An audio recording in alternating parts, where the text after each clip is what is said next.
विश्व के सभी मेरे साथियों को राजरत्न अम्बेडकर की ओर से जय भीम, नमो बुद्धाय। हम लोग डॉक्टर बाबा साहब अम्बेडकर जी द्वारा लिखित महार वो कौन थे और वो अछूत कैसे बने, इस प्रबंध को हम लोग जानने की कोशिश कर रहे हैं। कल हम लोगों ने इसका पहला भाग देखा, तो चलिए ज्यादा समय नहीं लगाते हुए हम डॉक्टर बाबा साहब अम्बेडकर जी का ये ग्रंथ, ये प्रबंध जहां पर हम लोगों ने स्टॉप किया था, जहां पर छोड़ा था, वहां से शुरू करते हैं। तो चलिए इस भाग को हम लोग शुरुआत करते हैं।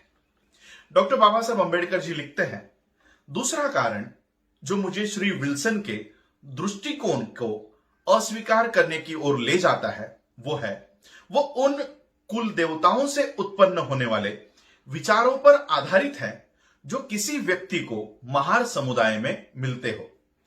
श्री विल्सन की परिकल्पना है और उस परिकल्पना को अगर सही मान लिया जाए तो यह निष्कर्ष निकलता है कि महार आदिम जाति के लोग हैं।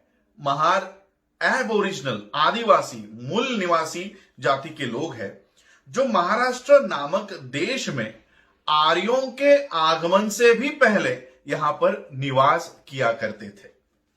मुझे लगता है कि इस तरह का निष्कर्ष उन कारणों के वजह से असमर्थनीय है, इसका समर्थन नहीं किया जा सकता, जिसका मुझे खेद है, उन लोगों द्वारा सराहा नहीं गया है जिनका ये आरोप है कि महार इस प्रांत के आदिम समुदाय के या आदिम वर्गों से संबंधित है।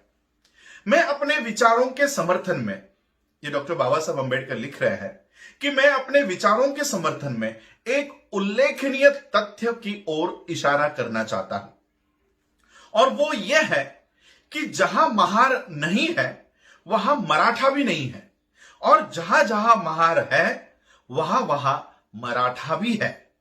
यह संबंध केवल संयोग की बात नहीं है, यह संबंध अविभाज्य है, सबूतों पर आधारित है, जो मानव जाति विज्ञान के छात्रों द्वारा अनदेखा किया गया है। मानव जाति विज्ञान, इसे इंग्लिश में एंथ्रोपोलॉजी कहते हैं, यानी एंथ्रोपोलॉजी के स्टूडेंट्स ने भी इस विषय को अनदेखा किया है। यह सभी को पता है कि मराठाओं में कुल होता है, कुल का संगठन होता है, उनके पास उनके अपने कुल होते हैं और उनके अपनी कुल देवताएं होती है। मानव जाति विज्ञान के छात्रों को कुल और कुल देवताओं का महत्व बड़ी अच्छी तरीके से पता होगा। समान कुल और समान कुल देवता, ये रिश्तेदारी, नाते संबंधों का सूचक है। इसे ध्यान में रखते हुए महारों और मराठाओं के बीच अगर कुल की तुलना की जाए तो यह महत्वपूर्ण परिणाम हासिल करेगा। डॉक्टर बाबा साहब अम्बेडकर जी ने यहां पर एक सूची को प्रस्तुत किया है, लेकिन मूल ग्रंथ में, मूल प्रबंध में इस सूची को गायब कर दिया गया है। वहां पर उस ग्रंथ में यह सूची नहीं है, और बाबा साहब के आगे के वाक्यों को अगर हम पढ़ते हैं तब उस सूची में क्या होगा इसका अंदाजा आ जाता है। तो मैं आगे का सेंटेंस पढ़ता हूं।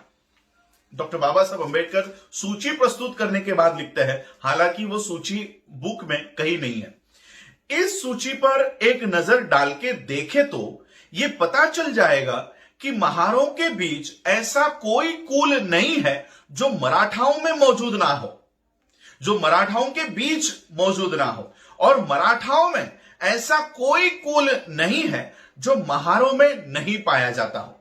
यानी बाबा साहब ने उस सूची में महारों के कुलों के बारे में दर्शाया है और मराठाओं के कुलों के बारे में दर्शाया है, और बाबा साहब ये लिख रहे हैं कि इस सूची को देखने के बाद ये पता चलता है कि महारों में भी वही कुल है जो मराठाओं में है, और अगर कोई कुल मराठा में नहीं है तो वो कुल महारों में भी नहीं है।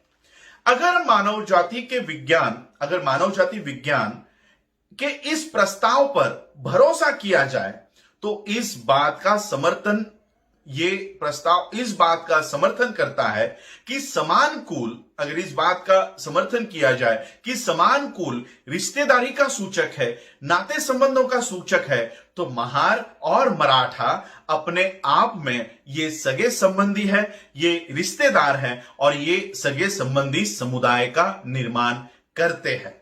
और महारों को एक आदिम समुदाय के रूप में स्वीकार तब तक किया नहीं जा सकता जब तक हम ये बात कहने के लिए तैयार नहीं हो कि मराठा भी एक आदिम समुदाय है, मराठा भी एक एबोरिजिनल, एक आदिम समुदाय है। मराठा आर्य है या गैर आर्य है, ये सवाल, ये ऐसा सवाल है जिस पर एक मत नहीं है। रिजले का मानना है कि मराठा आर्य नहीं है और उन्होंने अपने निष्कर्ष का ज्यादातर मानव जाति विज्ञान के मुद्दों पर जोर दिया है। अपने निष्कर्षों के लिए उन्होंने मानव जाति विज्ञान का आधार लिया है। अन्य लोगों ने रिजले के इस दृष्टिकोण का विरोध किया और निष्कर्ष निकाला कि मराठा आर्य है और इस तर्क से कि रिजली के मानव जाति विज्ञान की आपत्तियों को दूर करने की कोशिश की है और उन्होंने बताया है कि आर्य आक्रमणकारियों की 2 लहरें भारत में हुई और मराठा जो है ये दूसरे लहर से संबंधित है। यही कारण है कि उनके मानव जाति विज्ञान के मापदंड ये रिजले द्वारा माने गए मापदंडों से मेल नहीं खाते। दूसरी परिकल्पना इस तथ्य से कुछ समर्थन प्राप्त करती है। प्राचीन काल में महाराष्ट्र को इस आधार पर अर्याका कहा जाता था क्योंकि आर्यों का मुख्य जनसंख्या यहीं पर थी, महाराष्ट्र में थी, और इसलिए भी क्योंकि कर्नाटक में मराठा को अभी भी एररमेटेड यानी आर्य पुरुष कहा जाता है। चाहे जो कुछ भी हो, कोई सवाल ही पैदा नहीं होता कि महार आदिम नहीं है, कोई सवाल ही पैदा नहीं होता कि महार आदिम है। इस कथन के समर्थन में जो कुछ भी कहा गया हो, इसके अलावा अन्य सीमा चिन्ह और उत्तरजीविता उपलब्ध है जो इस दृष्टिकोण के समर्थन में भरोसा किया जा सकता है। पहली बात जिस पर ध्यान आकर्षित किया जाना चाहिए वो यह है कि राजपूतों की स्थिति को दर्शाने वाले कुलों की एक बड़ी संख्या महारों के बीच भी पाई जाती है और एक और ब्राह्मण और दूसरी ओर मराठा, इनके बीच एक बहुत बड़ा झगड़ा हो गया। इस मुद्दे पर झगड़ा हो गया कि क्या मराठा क्षत्रिय है या नहीं। इस पर यह परीक्षण किया गया कि मराठाओं का कुल क्या उन 96 कुलों में से एक है या नहीं जो राजपूतों में होते हैं और जिनसे राजपूतों को क्षत्रिय होने का दर्जा प्राप्त होता है।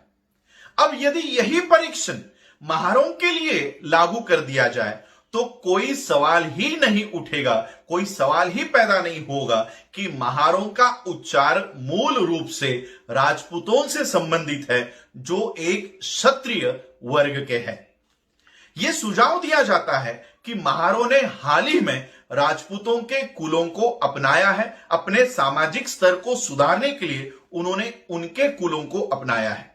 यह स्पष्ट रूप से गलत है।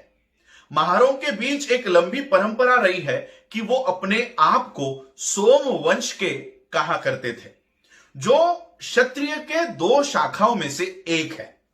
महारों ने लंबे समय से इस गोत्र को अपनाया है और हाल ही के दिनों में इसे नहीं अपनाया। यह इस बात से स्पष्ट हो जाएगा कि जब ब्राह्मणों द्वारा अंतिम मराठा राजा प्रताप सिंह की स्थिति को जांचने के लिए एक अदालत बिठाई गई, तब ब्राह्मणों ने उन्हें क्षत्रिय मानने से इनकार कर दिया। ब्राह्मणों के एक पक्ष ने प्रताप सिंह का पक्ष लेते हुए कहा कि भोंसले कुल ये राजपूतों के 96 कुलों में से एक है और राजपूतों को क्षत्रियों के रूप में मान्यता दे दी गई है, तो प्रताप सिंह को भी क्षत्रिय के रूप में मान्यता दे देनी चाहिए। इस विवाद के जवाब में दूसरे पक्ष ने एक आशंका जताई, एक आशंका व्यक्त की।